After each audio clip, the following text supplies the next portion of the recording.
The next remaining three bioassays are remain, that is bioassay of adrenocorticotropic hormone and bioassay of histamine and bioassay of vasopressin. These are the three bioassays which are remained in the unit, and today we will see about bioassay of adrenocorticotropic hormone ACTH. Okay, so for this bioassay, rats are selected. Rats are selected from this bioassay. Mainly 36 rats are selected. 36 rats. 36 rats are divided into 6 groups. 6 are 36. Okay, like that. 36 rats are selected into 6 groups, and for those two types, 3 standard and 3 test dose. 3 standard and 3 test dose samples are given to those groups of rats. Those groups of 6 groups of rats, we will give 3 doses of standard and 3 doses of test. Before performing the experiment on the rats, what we have to do is we have to remove pituitary gland, which produces that hormone.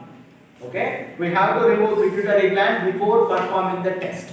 So after removing the pituitary gland, then you administer 0.5 ml of standard and test doses.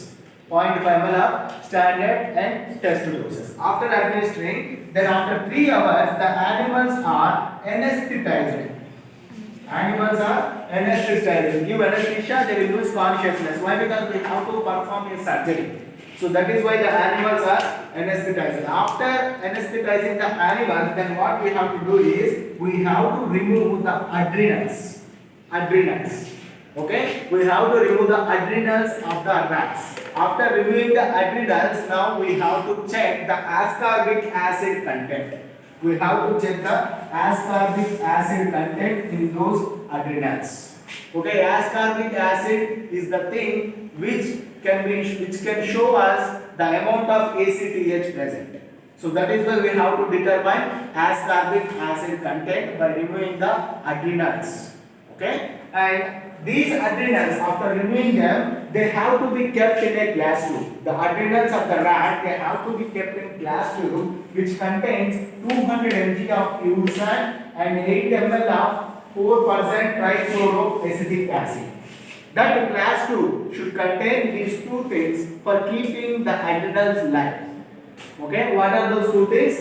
200 mg of pure sand and 8 ml of 4% trichloroacetic acid. And then after doing that, then now the final thing, ascorbic acid is determined. Then compare the test dilutions and standard dilutions according to the percentage of ascorbic acid. Okay, this will give you the bioassay of adrenocorticotropic hormone. Simply understood. So this is about bioassay of adrenocorticotropic hormone. Again, you listen. Take 36 rats, divide those 36 rats into 6 groups, 6 are 36. After dividing those rats into 6 groups, then what you have to do? You have to, before performing the experiment, you have to remove the pituitary gland. Why? Because the pituitary gland will produce the hormone. So that is why we have to remove the pituitary gland. After removing the pituitary gland, then what we have to do? We have to administer standard dose and test dose. And after administering the doses, then you have to anesthetize the animal. After anesthetizing the animal, then immediately you have to perform a surgery and you have to remove adrenals from the rats. After removing the adrenals, you keep those adrenals in a glass tube which contains the sand and trichloroacetic acid. Then now you have to determine the ascorbic acid and you have to compare the test and the standard. Okay, so this is about bioassay of adrenocorticotropic hormone.